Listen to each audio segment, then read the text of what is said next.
Welcome into Inside CHCA Eagles Athletics here on chcaeagles.com and ESP Media powered by Sidearm Sports. My name is Jason Griefer. We're happy to be joined by the new CHCA Athletic Director, Bryan Fetzer. Bryan, good to have you here with us on the podcast.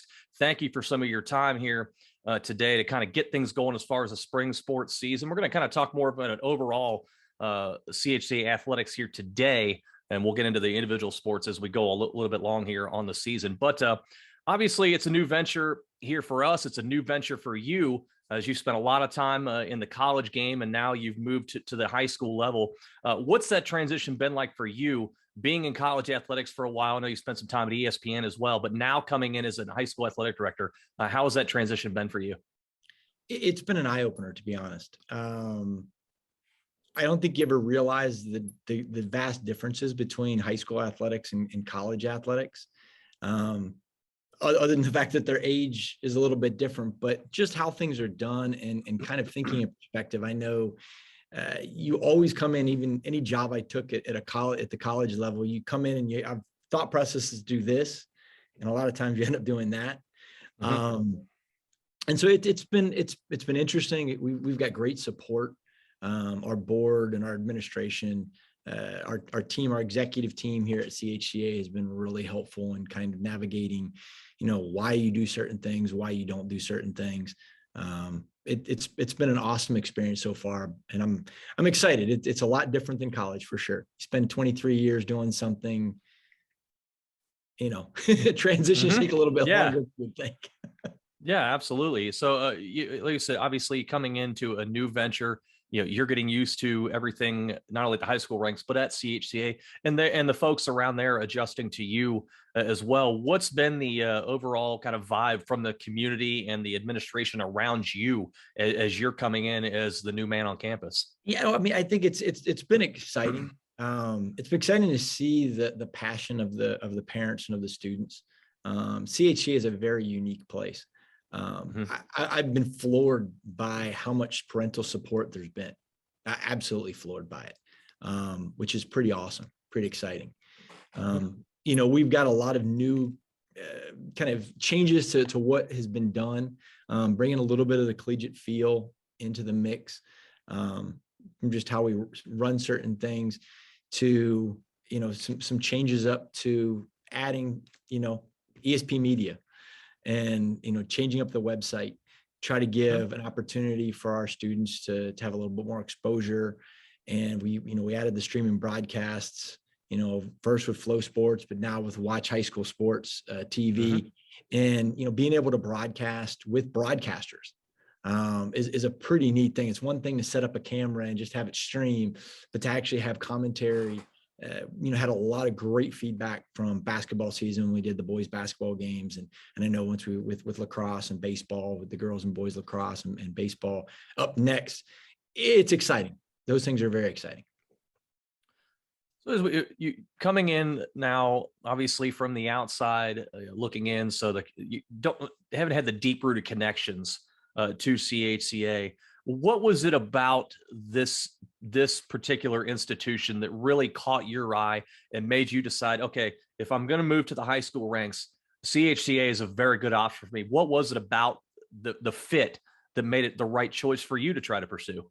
Well, it was kind of unique. I had no intentions of ever going into high school athletics, but I went to Lakota High School, so I went to high school here.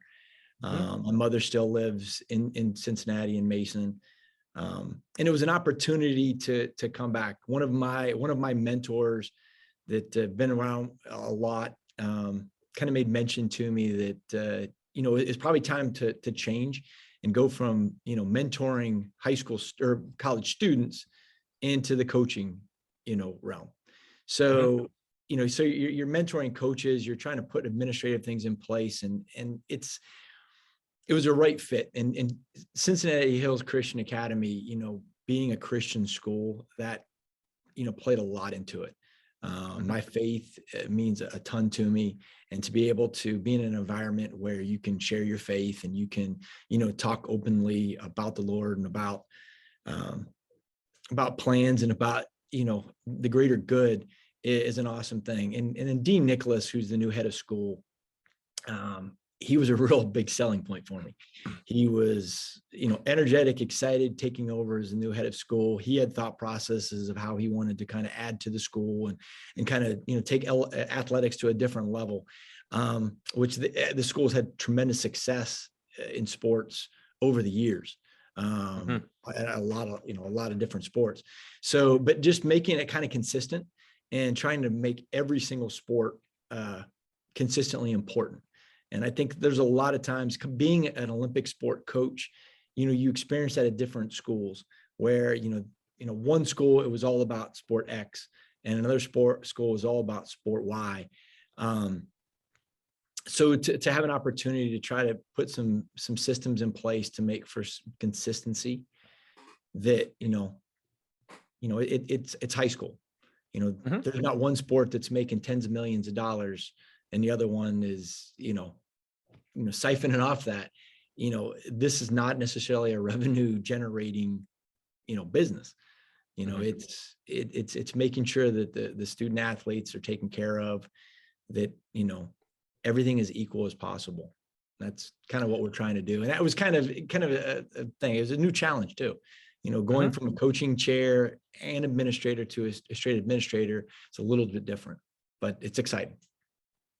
So the fit obviously is attractive. You mentioned it really tapping in with your faith and whatnot. But, when somebody comes with me outside, they may have some things they want to look at as far as some things that can be improved on, adjusted, that type of thing. You talked before we started recording here that there were a number of internal improvements that are in the pipeline at CHCA. Can you kind of take us through that? Some of those ideas that are coming down the pipeline, and where and why you felt those adjustments need to be made? Yeah, no, I get really excited right now when you just mentioned that, because it's I've seen the faces of some of our students as we've been sharing as we go along with that. But the Board of Trustees approved a very large sum of money to allow us to do some improvements internally. And when I say that, I mean we're putting over $500,000 of improvements into locker rooms for every single sport that we have. We're improving our storage space so we can be better stewards of, the finances we give with uniforms and equipment to make sure everything's in place. And we put a washer and dryer system in, which hasn't been here before. That's coming into play so we can wash some of the game equipment right away. We got new scores tables at both the junior high and the high schools to increase opportunities for advertising and sponsorships to help generate some revenue so we can do some extra things. We signed a 5-year deal with Adidas, which is a great partnership. They are providing uniforms for us and training kits, which is great because it just kind of elevates what we have. So when you start looking at those kind of improvements and those kind of additions that are right now and recent, those are immediate improvements. We're right now, we're also in the plans of working on a master plan for athletics, for facilities, of what might be next, improving some of the existing facilities and potentially building some other facilities. So that's in the pipeline too. So it's kind of one continuous improvement cycle I think we're going to be going through here at CHCA. Is that all these plans coming in and now starting to take effect? Has that helped your relationship with the community around you to kind of maybe be more well received, so to speak, that you're coming in and they're immediately saying, okay, this, new guy coming in from the college ranks, and look at the difference that's already happening. Are you seeing that kind of feedback from the, there has been a lot of positive feedback. There's a lot of parents that are excited, and our community members that are excited about, what's going on. And like I said, I give that wholeheartedly credit to Dean Nicholas, who's the head of school. It's ultimately his vision, and he's doing a great job of, even with our executive team and with the school in general, of trying to come up with an idea of together as one, that it's a unified front. So that's a pretty awesome look. But yes, it's, across the board, the kids are starting to get excited. A lot of the renovations and so forth aren't fully in place.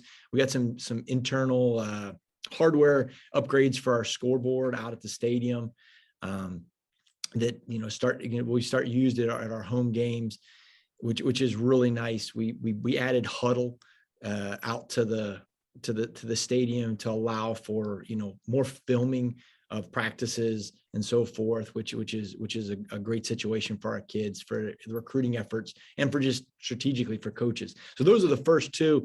The locker rooms are going to be getting done this summer, along in May, some more, build-ons and improvements. Just kind of start beginning of May, and they run through the end of June. So the kids coming back in the fall are really going to see the biggest thrust of improvements. With the spring sports seasons really just getting underway within the last week or so, I'm curious how you plan on balancing things as far as working in the office from the administrative side and getting these changes further down the road, but also making sure that you're out there checking out some of these games, checking out your student athletes and whatnot. How do you plan to go about that process? Well, the one thing is having an incredible staff. Our athletics department, we're really fortunate that it's just not me. There's no possible way I could do this job by myself. And they do the lion's share of the work.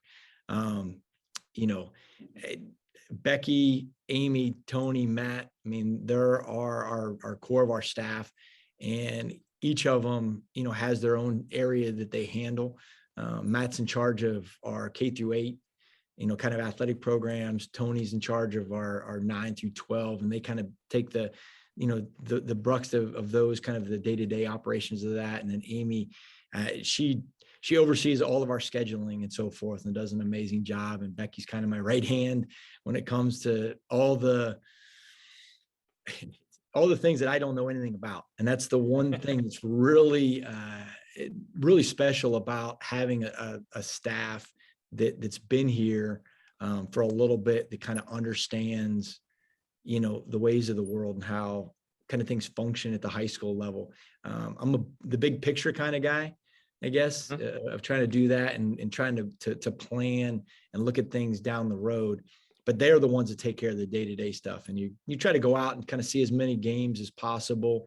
But I was always, my thought process is, if you get situations prepared for people and you improve the background stuff, and then you let the coaches kind of take over and kind of be, the lead point on it, that's going to be the best situation. Me standing on the sidelines doesn't do a whole lot if they have a terrible locker room to go into, or, if I'm sitting courtside and they don't have gear to wear. It's supporting in a little different way, probably more than maybe some other athletic directors. I mean, I think on the college level with recruiting, I've had a number of students come in and sit and talk about, how do I get recruited? Which a different way that we can do things. I was talking to some college coaching friends this morning, actually, just about, some of our student athletes that, could be getting recruited next year or the year afterwards.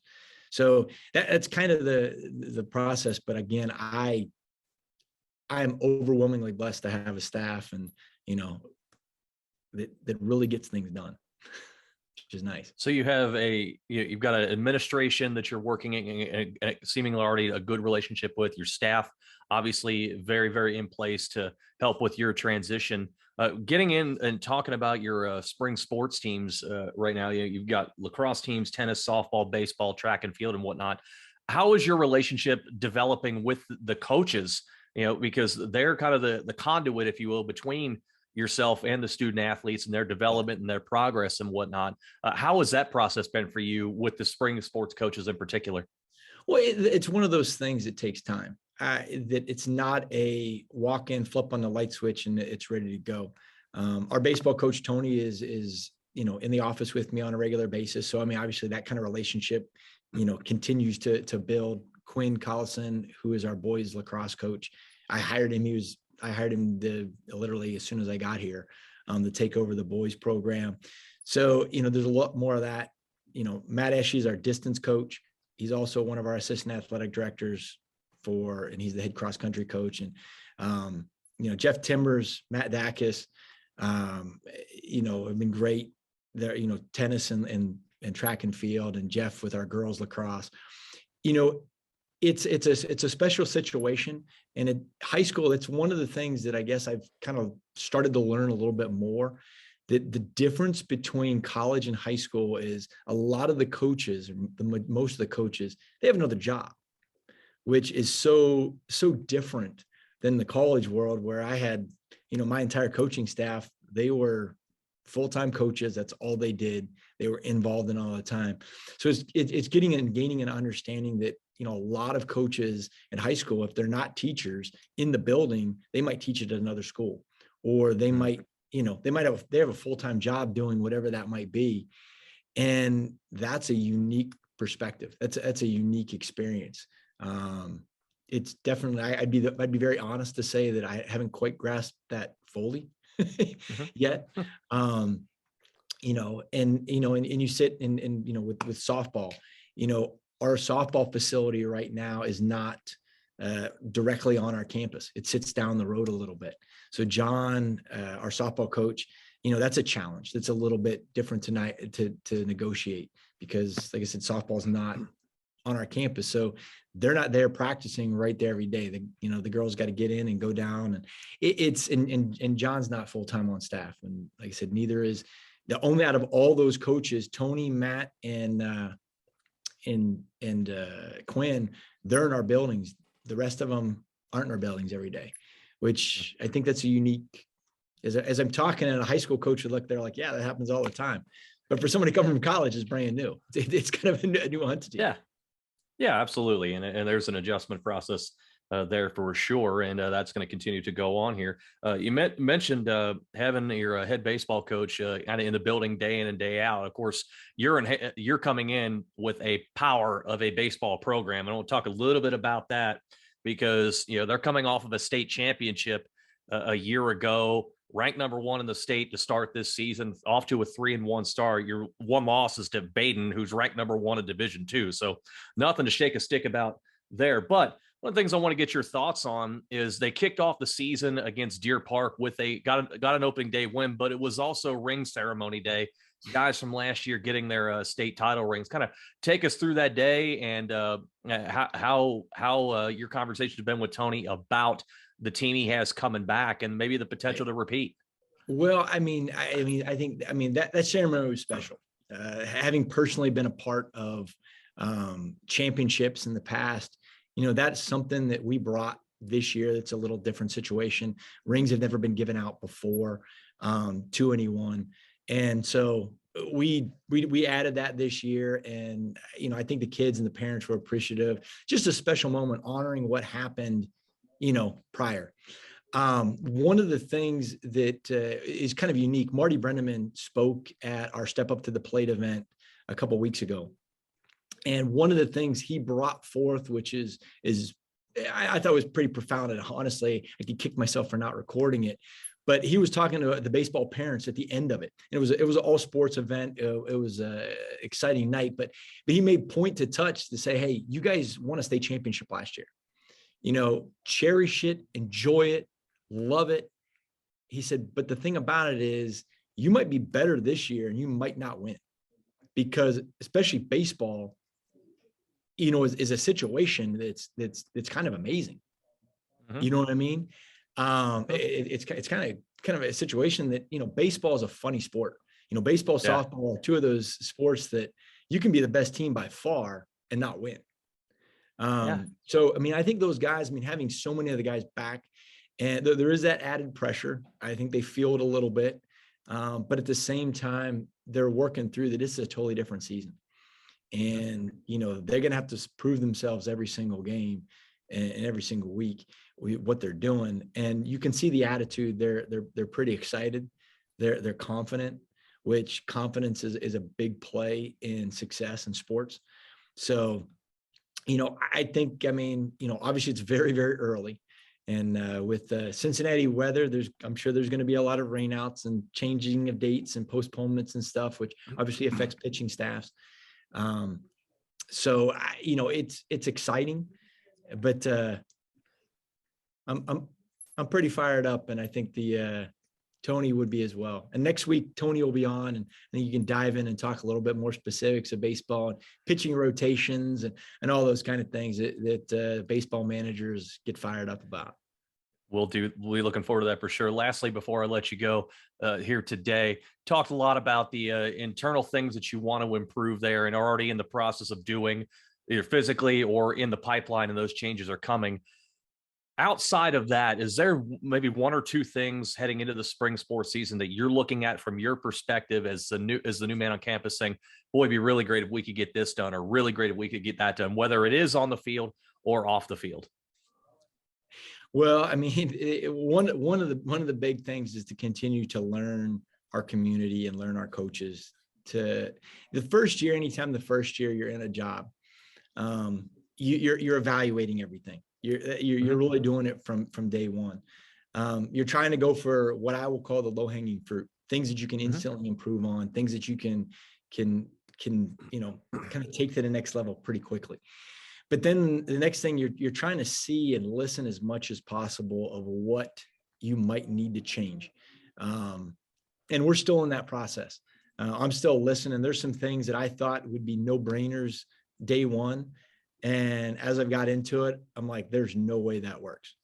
For whatever reason that might be. It's kind of the humble part of it. And I was at 7 different schools and I experienced it 7 different times. So, this is school 8 and you're doing the same thing. But overall, when we've got a lot of young athletes in the spring, and I think, softball is set themselves up to do some special things, I think, with the talent that they have. I mean, you have one of the best pitchers in the city, in the state. And Finley, and she's, going to Harvard next year. So you have her, our girls lacrosse team has a ton of young talent on it. They're going to be poised. They beat Lakota West to start the year off, which was a huge win for our program. Anytime the Davids beat Goliath, it's a big thing. And I can kind of even take a little more pride in that, in the fact that I went to Lakota, back in the day. The boys, Quinn, first match of the year, first game of the year, he gets off on the boys side with the W against Wilmington, which is always good to start your first head coaching job coming out of college. It's always a great thing. Our boys tennis team's young. They're a special group. When I think about them, I think about some of the things they do off the court that's really special. That group is really into community service, and that's impressive. That's probably more impressive than any performances that could happen. And then track and field, we actually have the highest, number of individuals out for the team this year than they've ever had in the past, which I think it was 86 at the last check for a school that's only 1,300 K through 12. That's a lot of kids. And Coach Timbers does an incredible job with the culture there. And they're going to have some special moments. We host a lot of championships this year. So fortunately or unfortunately, I may have to put the track and field hat back on and help out with some meets. I thought I was done with that after getting out of college, but probably not. But, it's really exciting. There's a lot of positives going forward, and real excited about the rest of the spring, and look forward to doing these on a regular basis, and, not throwing me softball, lob questions, but maybe sticking me with some real things.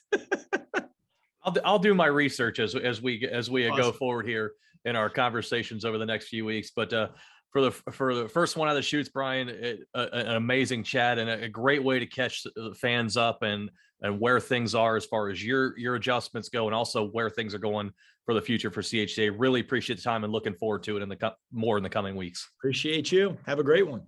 Absolutely. That is Bryan Fetzer, CHCA Athletic Director, joining us here for Inside CHCA Eagles Athletics here on CHCAEagles.com and ESP Media, powered by Sidearm Sports.